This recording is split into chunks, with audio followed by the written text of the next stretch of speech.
Уважаемые жители Республики Коми, добрый день. Сегодня расскажу вам также несколько сначала о цифрах, ну и потом о тех делах и встречах, которые провел вчера и сегодня. По цифрам. На сегодня 474 зарегистрированных случаев, подтвержденных нашей лабораторией. Мы приросли на 19 случаев. Это ни много и ни мало. Как я и говорил, это эпидемиологические всплески, которые мы будем отлавливать еще достаточно долго. Под наблюдением находится 4295 человек, выздоровело 10 человек. Хотя последние дни, вы видите, приросты такие небольшие, но мы совершенно не расслабляемся и готовимся к пику. Как я и говорил, пик мы ожидаем ближе к 30 апреля. Что мы сделаем для того, чтобы вот к этому пику подойти во всеоружии? Мы, во-первых, готовим Коми республиканскую больницу как основной наш ковидный госпиталь, наращиваем там площади, разворачиваем и перепрофилируем дополнительные койки именно под реанимационные и под с использованием аппаратов ИВЛ.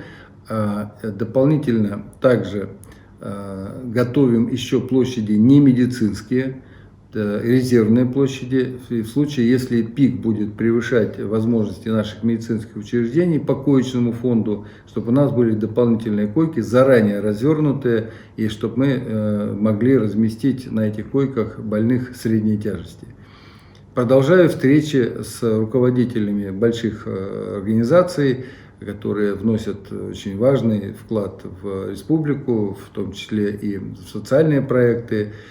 И вчера встретился с генеральным директором «Газпром Трансгаз Ухта» Александром Викторовичем Гайворонским.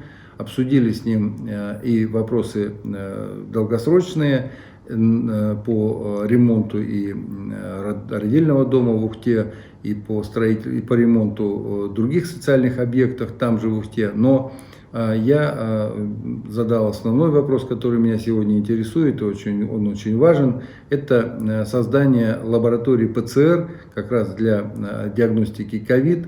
У нас такой лаборатории нет, и мы возим анализы в Сыктывкар. Это, в общем, неправильно. Договорились о том, чтобы Александр Викторович и его компания взяли на себя ремонт здания под лабораторию, а мы оснастили ее медицинским оборудованием, и в ближайшее время эта лаборатория должна быть запущена в работу.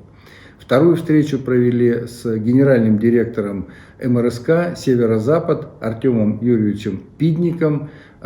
И там тоже у нас было много вопросов больших и долгосрочных, но один из основных вопросов – это в селе Усть-Кулом есть сервисный центр. Сервисный центр, который сегодня у компании простаивает. Мы договорились о том, что они его передадут нам во временное пользование, для того, чтобы мы развернули в этом здании обсерватор. Он тоже будет необходим в случае, если потребуется разворачивание коек для обсервации. И этот центр удобно находится рядом с больницей. Также, поскольку сегодня у нас Великая Суббота, вчера я встретился с архиепископом Сыктывкарским и Коми-Зырянским Петеримом. Сегодня провел телефонный разговор с архиепископом Воркутинским и Усинским владыкой Марком. Еще раз поздравив друг друга с Светлым Воскресением предстоящим, договорились о том, что выполняем наставление патриарха святейшего Московского всея Руси Кирилла о том, что эти службы пройдут без прихожан, проведут священнослужители и работники клироса. Я хочу сказать, что, конечно, это особая Пасха, особое Светлое Воскресенье, но от того, что мы с вами будем дома, радости от предстоящего Светлого Воскресенья нисколько не меньше. Поэтому всех с наступающим Светлым Воскресеньем, радости, света, добра, веры, надежды и любви. Всего вам самого доброго, берегите друг друга, соблюдайте режим самоизоляции. До завтра.